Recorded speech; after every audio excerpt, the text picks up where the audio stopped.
normal people become terrified of criminals. Shots were just fired. Police just came out and told us, and we're headed there right now. They become terrified of their own government. This was big news that broke after the debate. Timcast with the scoop.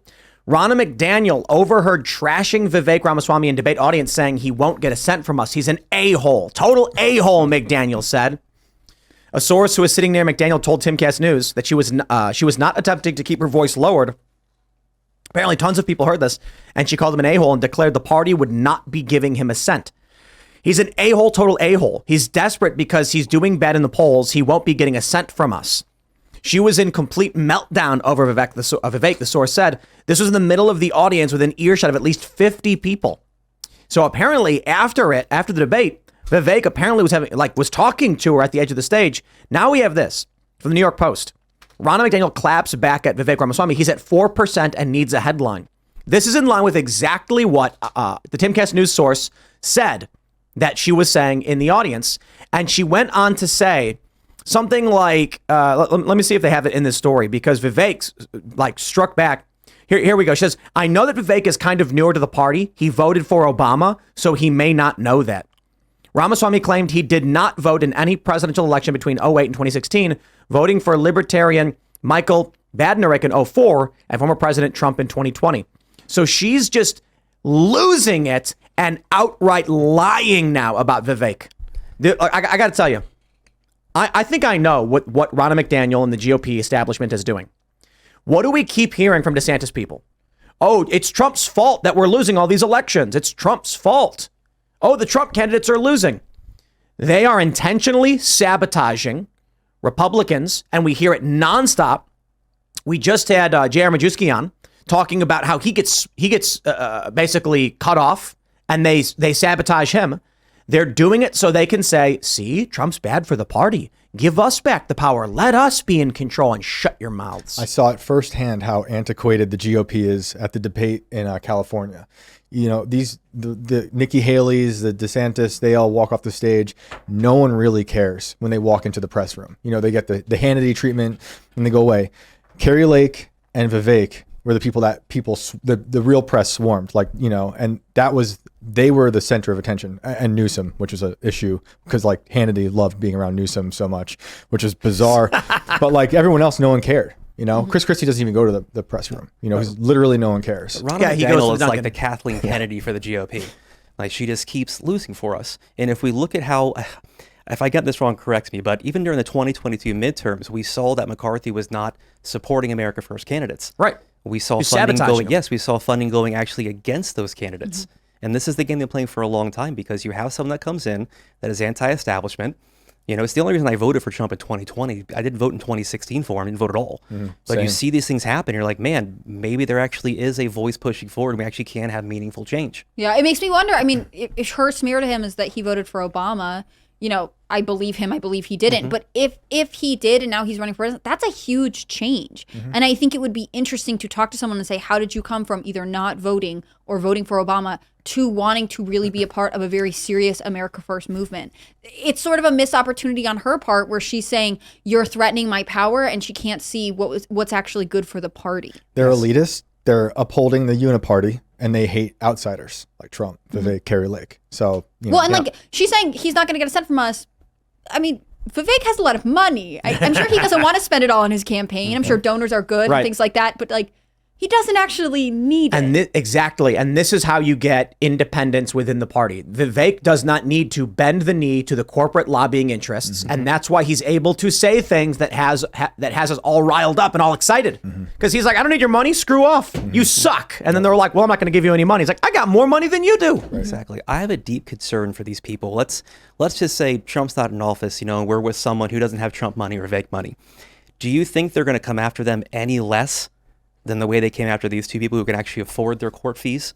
No, it's going to be the same tactics moving forward. We are in this now. They will attack anyone who comes in, anyone. And make the taxpayers pay for it. Yes. People need to understand Ronna McDaniel likes the Democrats more than she likes Vivek, more than she likes you. She will absolutely shake the hand and smile, shake the hand of Gavin Newsom and smile and everything while calling Vivek an a-hole. The establishment Republican Party sabotaged Republicans, helping Democrats win because they did not want to lose power in the party establishment. Yes. Exactly. which is the opposite of America First. Yeah. I mean, But you know what, man? Look, Patrick Bet David put out a poll and said, who do you think, won or whatever?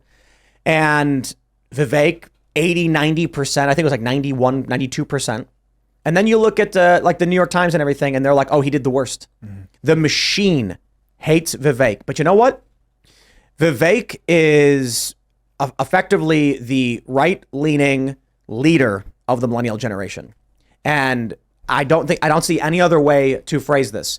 He is running for president. He is 38 years old. Imagine where he's going to be in 10 or 15 years. He is going to be one of the most prominent personalities speaking to the more centrist to conservative factions within the millennial generation and to a great extent Gen Z. But when we hear the things that he's saying, it very much resonates with many of us. It's like a wide age range. Maybe you could even say the key demo, because Nikki Haley's not talking to anybody. Who's she talking to? Ron DeSantis a little bit, but he's still trying to capture that old neocon energy. Vivek's the only one who it seems like is saying, "You'll see me in 4 years." Right. Vivek also is the only one who really speaks like a human being on that stage. It sounds like he's done podcasts, like, RFK as well. Tucker, obviously, these people can talk with depth for a long amount of time, and not he's just extremely charismatic. Oh yeah, and you can't manufacture that. I mean, that's just the way it is. I think one of the best parts about Vivek is that he is so young and full of energy. I mean, I just fundamentally believe that he is capable of doing a lot, and that's good for the party. The fact that they will not embrace him, number one, tells us that he's probably good. I mean, If Ron McDaniels doesn't like them, that is a reason to maybe research them and be interested a little bit more. But he's going to last. Like, if he doesn't get what he wants out of this election, I'm sure he will do something else. And that's what I think young Republicans or young conservative-leaning people, even independents, need to see. That it's not just fall in line or stop. It's keep going no matter what. Yeah. We're taking it over. I do think Gen Z will probably wake up in the next 5 to 10 years because they're still very young. I don't blame them for being young. They're just young. But as they continue to live life and they don't have an opportunity to buy a home, they're paying $800 for buying a car because interest rates are also high on those as well. They're going to realize what we're voting for is not working. They will see the effects of their decisions, but it's going to take some time. And Vivek will be there 4 years from now to say, hey, are we ready now? But I've said this so many times. I don't think people are ready yet. I think there will have to be a measure of suffering that will have to continue. Yep. And it's sad. However, I agree with you. I will say the only thing that matters to me is that we win culturally. Yes. Because for too long, people on the right, conservatives, have thought, we got to win the votes. We got to win the votes. And Democrats have been saying, get them when they're kids. It's like the cigarette companies. Get them while they're young. Get them to smoke early. And so this is the general idea.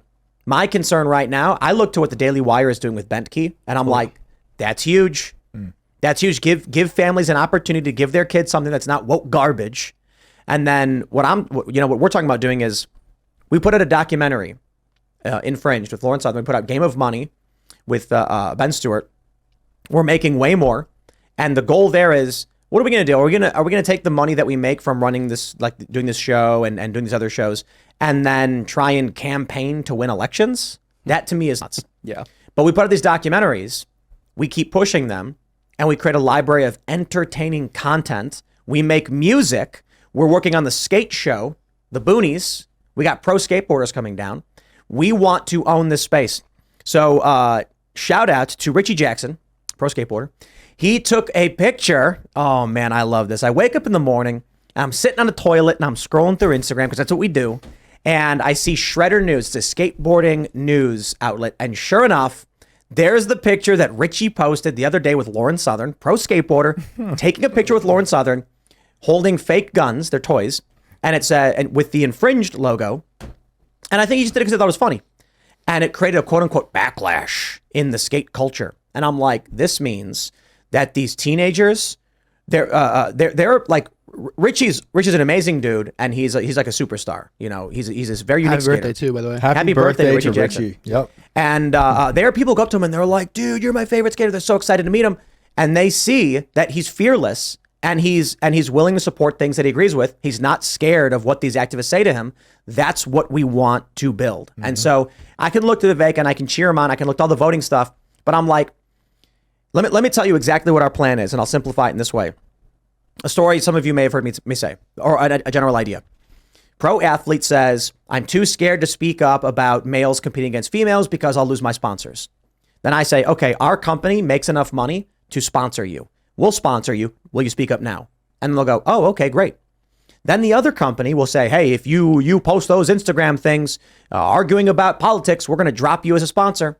And then that athlete can say, however much money you think you'd lose from me posting this image, you're going to lose tenfold when I include you in my complaint. I make more than enough money with my other sponsors. I don't need you anymore. So I've been telling pro skateboard companies this, and they're salivating. Why? Many of these guys in pro skateboarding hate wokeness. They're rebels. They want to push security guards to do stupid garbage. I tell them not to do that, by the way. And they're walking on eggshells, but they're scared they'll get attacked. And I said, don't worry. We're going to flood the zone. We're going to build media, and we're going to be the tip of the spear on this one. And then once we pave the way, you can say, don't look at me, but the money will be there. That's the point of building culture. Then the young people who are growing up are going to see fearless, freedom, punk rock, etc. We can say what we want. You can't shut us up. And that's how we push back on the woke garbage. Thanks for watching this clip from the Timcast IRL podcast. Hang out with us live Monday through Friday at 8 p.m. and become a member over at timcast.com for uncensored, members-only shows exclusive. Thanks for hanging out, and we'll see you all next time.